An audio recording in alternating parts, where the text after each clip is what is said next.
നമ്മൾ വീണ്ടും തൃശ്ശൂരിലെ കലോത്സവ നഗരിയിലേക്ക് വരികയാണ്. ഒരു 10 മിനിറ്റ് മുൻപ് ഇവിടെ എന്തായിരുന്നു എന്നതല്ല ഇപ്പോഴത്തെ കാഴ്ച. ഇപ്പോൾ നിറയെ ആൾക്കാർ ഇവിടേക്ക് മത്സരാർത്ഥികൾ എത്തുന്നു. നമുക്ക് ഒരു അതിഥിയിലേക്ക് പോകാം. ഈ തൃശ്ശൂര് എന്ന് കേട്ടാൽ എല്ലാവർക്കും ഓർമ്മയിൽ വരുന്ന ഒരു മുഖമാണ്. അതെ, മിമിക്രി കലാകാരനാണ്, സിനിമാ നടനാണ്. എന്നാലും നമുക്ക് നന്ദകിഷോറിലേക്ക് പോകാം. കാരണം ഇത്തവണ തൃശ്ശൂരിന് ഇടയ്ക്കിടെ ഇങ്ങനെ വരാറുണ്ട്. തൃശ്ശൂരിന് 2 പൂരമാണ്. ഒന്ന് വരാനിരിക്കുന്ന പൂരം, ഒന്ന് കലോത്സവ പൂരം. അതെ അതെ, അതിപ്പോ 64ാമത്തെ കലോത്സവമാണ്. അപ്പോൾ ശരിക്കും 64 കലകളാണ് പ്രാചീന ഇതനുസരിച്ച്. അപ്പോൾ ദേവിയുടെ നാമങ്ങളിൽ ചതുഷ്ഷഷ്ടി ഉപചാരാഢ്യ ചതുഷ്ഷഷ്ടി കലാമയി എന്നുണ്ട്. അപ്പോൾ ചതുഷ്ഷഷ്ടി എന്ന് പറഞ്ഞാൽ 64 കലകളും ചേർന്നാണ് ദേവി. ദേവി എന്ന് പറഞ്ഞാൽ പ്രപഞ്ചശക്തി. അപ്പോൾ ഈ പ്രപഞ്ചം തന്നെ പഞ്ചഭൂതങ്ങളെ കൊണ്ട് സൃഷ്ടിച്ചിരിക്കുന്നത്. അത് പരസ്പരം ചേരാത്തതാണ്. മണ്ണ്, തീയ്, കാറ്റ്, വെള്ളം, ആകാശം, ഇത് ഒറ്റ നോട്ടത്തിൽ ചേരില്ല. അതിനെ വളരെ വിദഗ്ധമായിട്ട് ചേർത്തിട്ടാണ് പ്രപഞ്ചം ഉണ്ടാക്കിയത്. ആ പ്രപഞ്ചത്തിൽ കലാസൃഷ്ടി നടത്തുന്ന കലാകാരൻ്റെ നമ്മൾ പറയുക സർഗവൈഭവം, സൃഷ്ടി വൈഭവമാണ്. ഇതാണ് സൃഷ്ടിയുടെ വൈഭവം. ഈ ചേർത്ത് നിർത്തലാണ് കലയുടെ ഏറ്റവും വലിയ ധർമ്മം. അപ്പോൾ ഇനിയുള്ള കാലത്തെ ഏക പ്രതീക്ഷ ഈ കലോത്സവങ്ങളിലാണ്. അതായത് നമ്മൾ എടുത്തു പറയണം, കലോത്സവങ്ങൾ, ഉത്സവം എന്ന ഉത്സവമാണ്, മത്സരമല്ല. മത്സരം ഉണ്ടാവാം, കാരണം ഒരു കോമ്പറ്റേറ്റീവ് സ്പിരിറ്റ് ഇല്ലെങ്കിൽ മനുഷ്യന് അവനവൻ്റെ, അല്ലെങ്കിൽ പിന്നെ അത്ര ഉദാത്ത ബോധമുള്ളവരാവണം. നമ്മൾ സാധാരണ മനുഷ്യരല്ലേ. അപ്പം നമുക്കൊരാൾ നമ്മളോട് കോമ്പീറ്റ് ചെയ്യാൻ ഒരാളുണ്ടെന്ന് തോന്നുമ്പോൾ അയാളെ ശത്രുവായി കാണാതെ അയാളെ മോഹൻലാൽ ഇതിൽ പറഞ്ഞില്ലേ, ഇതിൽ അയാൾ കഥ എഴുതുകയാണ്. ഇനി അങ്ങോട്ട് സാഗർ കോട്ടപ്പുറത്ത് എന്ന നോവലിസ്റ്റിൻ്റെ ചോദനകളെ ഉദ്ദീപിക്കുന്ന പ്രചോദനമാണ് അവൾ എന്ന് പറഞ്ഞ മാതിരി ഈ എതിരാളി നമ്മുടെ കലാവിഷ്കാരത്തിനുള്ള പ്രചോദനമായിട്ട്, ഇൻസ്പിറേഷനായിട്ട് മാറ്റണം. അങ്ങനെ മാറ്റി മറ്റേയാളും ഇയാളെയും പ്രചോദനമായിട്ട് കാണണം. അങ്ങനെ വരുമ്പോൾ മത്സരം ഉണ്ടാവും, പക്ഷെ അത് ശത്രുത ഉണ്ടാവില്ല. തോറ്റാലും ചിരിക്കണം. തോൽക്കലില്ല, കാരണം ആവിഷ്കാരത്തിൽ ഇപ്പം എന്താ കുറച്ച് വ്യത്യാസം ഉണ്ടാവുന്നല്ലേ ഉള്ളൂ. അപ്പം ആ തോൽക്കലല്ലത്, അതിൻ്റെ ഒരു മികവ്. ഇതിപ്പോൾ സബ്ജക്റ്റീവാണല്ലോ, അതിൽ ഒബ്ജക്റ്റിവിറ്റി വളരെ കുറവാണ്. 100 മീറ്റർ ഓടുമ്പോൾ 100 മീറ്റർ ആദ്യം എത്തിയെന്ന് പറയാൻ പറ്റും. ഇതിലിപ്പോൾ ഒരു പ്രസംഗം നന്നായോ ചീത്തയോ എന്ന് പറയാൻ കുറച്ച് പ്രയാസമുണ്ട് എന്നെ സംബന്ധിച്ച്. അപ്പോൾ ഇത് അതെ, തോറ്റവനും ജയിച്ചവനും, തോറ്റവനുള്ളത് കൊണ്ടാണല്ലോ ജയിച്ചവനും ഉണ്ടാവണേ. അല്ലെങ്കിൽ 2 ആൾ മത്സരിക്കുക, 2 ആളും ജയിച്ചു വെച്ചാൽ ശരിക്കും എല്ലാവരും ജയിക്കുകയാണ്. കാരണം അതാണ് കല. ഇപ്പോൾ സാമ്പിൾ വെടിക്കെട്ടുണ്ട്, സാമ്പിൾ പൂരമല്ല, ഇതൊരു സാമ്പിൾ പൂരമാണ്. ഇത് സാമ്പിൾ പൂരം എന്നല്ല, ഇത് ഗംഭീര സംഭവമല്ലേ. അതായത് ഇത് വാസ്തവത്തിൽ നമ്മളിപ്പോൾ പറയുമ്പോൾ കുട്ടികളുടെ കല ആവിഷ്കരിക്കാനുള്ള ശരിയാണ്, കുട്ടികളുടെ കല ആവിഷ്കരിക്കാനുള്ള വേദി തന്നെയാണ്. മുതിർന്നവർക്ക് ആവിഷ്കരിക്കാമല്ലോ. ഇതുപോലെ ഇത്ര ഒരു വലിയ കലോത്സവം സംഘടിപ്പിക്കുക എന്നുള്ളത് തന്നെ വലിയൊരു കലയാണ്.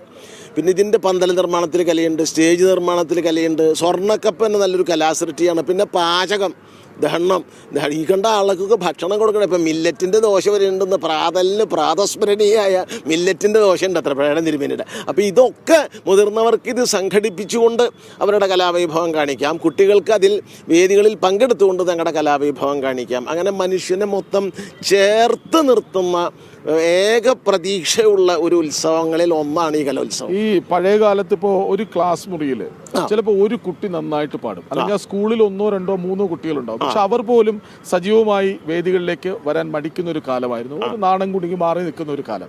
പക്ഷെ ഇന്നത്തെ കുട്ടികൾ അങ്ങനെയല്ല. ഇവിടെ 25 വേദിയുണ്ട്, പക്ഷെ ഞങ്ങൾ കാണുന്ന 25 വേദിയല്ല.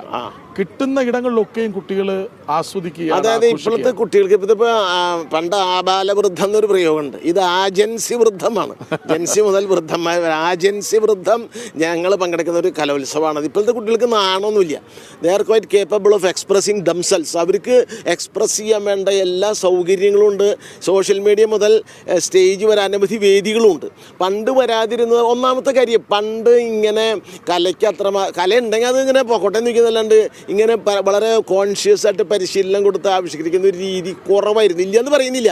കഥകളിയുണ്ട്, മേളണ്ട്, കൂടിയാട്ടം, കൂത്തൊക്കെ ഉണ്ട്. പക്ഷേ എങ്കിൽ നാടൻകലകളുണ്ട്. പക്ഷേ ഇത് വളരെ ഓർഗനൈസ്ഡായിട്ട് കുട്ടികൾക്ക് അവരുടെ ഈ ഫ്രീ ആയിട്ട് അവരുടെ ക്രിയേറ്റിവിറ്റി പ്രകടിപ്പിക്കാനുള്ള ഫോറമായി വരുന്നത് ഉണ്ട്.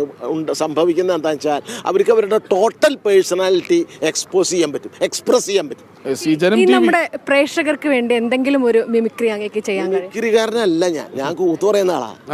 അപ്പോൾ കൂത്തിൻ്റെ ചെറിയൊരു സാധനമാണ് ചെയ്യാം കേട്ടോ. ചെയ്യാം. രാവണൻ കാണിച്ച ചില പരാക്രമങ്ങൾ മന്ത്രാംഗം കൂത്തിൽ പറയുന്നത് ഉപായത്തിലൊന്ന് പറയാൻ നോക്കാം. എങ്കിലോ പണ്ട് പുലസ്ത്യഗോത്ര സംഭൂതനായിരിക്കുന്ന ദശകണ്ഠനുണ്ടായതിൻ്റെ ശേഷം അനുജന്മാരായിരിക്കുന്ന കുംഭകർണ വിഭീഷണന്മാരോടുകൂടി ഉത്തര ഗോകർണാശ്രമത്തെ പ്രാപിച്ച് ജഗത്സ്രഷ്ടാവായിരിക്കുന്ന ബ്രഹ്മാവിനെ കുറിച്ച് അതിക്രൂരമായിരിക്കുന്ന തപസ്സു ചെയ്ത് മാനുഷന്മാരിൽ നിന്നും മന്യന്മാരാൽ അബദ്ധ്യത്വമാകിനവരത്തെ സമ്പാദിച്ച് അനുജന്മാരോടുകൂടി തൻ്റെ രാജധാനിയായ ലങ്കയിലെത്തിയ അഭിഷിക്തനായി സ്വൈരമാകും വണ്ണം അധിവസിച്ചു വരുന്ന കാലത്തിങ്കൽ വൈശ്രവണനയച്ച ദൂതൻ്റെ മുഖത്തു നിന്നും തൻ്റെ വധവാക്യത്തെക്കുറിച്ച് കേട്ട് കോപിച്ച് പുറപ്പെട്ട് അളകാ രാജധാനിയെ പ്രാപിച്ച് വൈശ്രവണനെ ജയിച്ച് പുഷ്പക വിമാനത്തെ സമ്പാദിച്ച് അവിടുന്ന് പുറപ്പെട്ടു പോകുന്ന വഴിക്ക് വഴിതെടുത്ത കൈലാസം പർവ്വതത്തെ എടുത്ത് അമ്മാനമാടി ശ്രീ പരമേശ്വരനെ പ്രസാദിപ്പിച്ച് അയോധ്യ രാജധാനിയെ പ്രാപിച്ച് അനരണ്യനാകുന്ന രാജാവിനെ നിഗ്രഹിച്ച് തൽപ്രദത്തമായിരിക്കുന്ന ശാപത്തെ സ്വീകരിച്ച് മരുത്തനെ ജയിച്ച് അന്തകനെ ജയിച്ച് പാതാളത്തെ പ്രാപിച്ച് നാഗങ്ങളെ ജയിച്ച് നിവാത കവചന്മാരുമായി സഖ്യം ചെയ്ത് സ്വർഗലോകത്തെ പ്രാപിച്ച് ഇന്ദ്രാദിദേവകളെ ജയിച്ച് തൻ്റെ കുലരാജധാനിയായ ലങ്കയിലെത്തി റൈലോയ്ക്ക് ഐശ്വര്യ ഗർവിതനായിട്ട് പുത്രപൗത്രാമാത്യാദികളോടുകൂടി അധിവസിപ്പൂതും ചെയ്തു ടണ്ടെന്ന് മിഴകൂട്ടും. ഈ കൊട്ടിന് ശ്വാസക്കൊട്ടെന്ന പേര്. ശ്വാസം മുറിയും ഇത് പറയുമ്പോൾ. അപ്പം ശ്വാസം മുട്ട് വരുമ്പോൾ അതിന് വരുന്നത് ശ്വാസക്കൊട്ട്. അതന്നെ. അല്ലേ? മാത്രമല്ല ഈ തൃശ്ശൂരുകാർക്ക് പൊതുവേ ഈ ഒരു ഭാഷ ശുദ്ധിയുണ്ട്. അവരിങ്ങനെ തുടരെ പറഞ്ഞുകൊണ്ടിരിക്കും. ഒരുപക്ഷെ ഇത്തരം കലാരൂപങ്ങളുടെ സ്വാധീനമാണോ അതെന്ന് തോന്നിയിട്ടുണ്ട്. സംസാരിച്ചുകൊണ്ടേയിരിക്കും.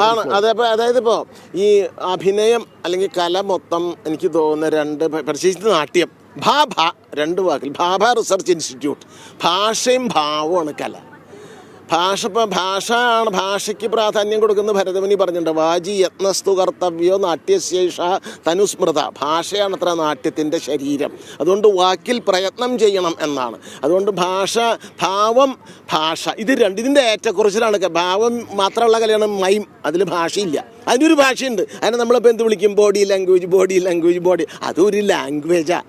U should have some sort of language to communicate with. അല്ലെങ്കിൽ അത് പറ്റില്ല. അത്രയല്ല. ഒരു കലാകാരൻ എന്നതിനപ്പുറം കലയ്ക്ക് പിന്നാലെ സഞ്ചരിക്കുന്ന ഒരാൾ കൂടിയാണ് ശ്രീ നന്ദകിഷോർ.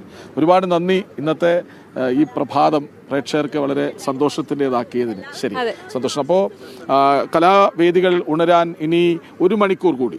കുട്ടികളൊക്കെ ഇങ്ങനെ എത്തിക്കൊണ്ടിരിക്കുന്നു. കുട്ടികൾ ഇവിടേക്ക് എത്തുന്നു. 10 മണിയോടുകൂടി ഈ കല എല്ലാ രീതിയിലുള്ള മത്സരങ്ങളും ഇവിടെ ആരംഭിക്കും. 25 വേദികളിൽ മത്സരമുള്ള ഒരു ദിവസം. നമുക്ക് ഇനിയും ഗംഭീര മത്സരങ്ങളാണ്. ഈ കാണാൻ കൊതിക്കുന്ന, അധികം ആളുകൾ കാണാൻ എത്തുന്ന മത്സരങ്ങളൊക്കെ ഇന്ന് നടക്കാനിരിക്കുന്നുണ്ട്.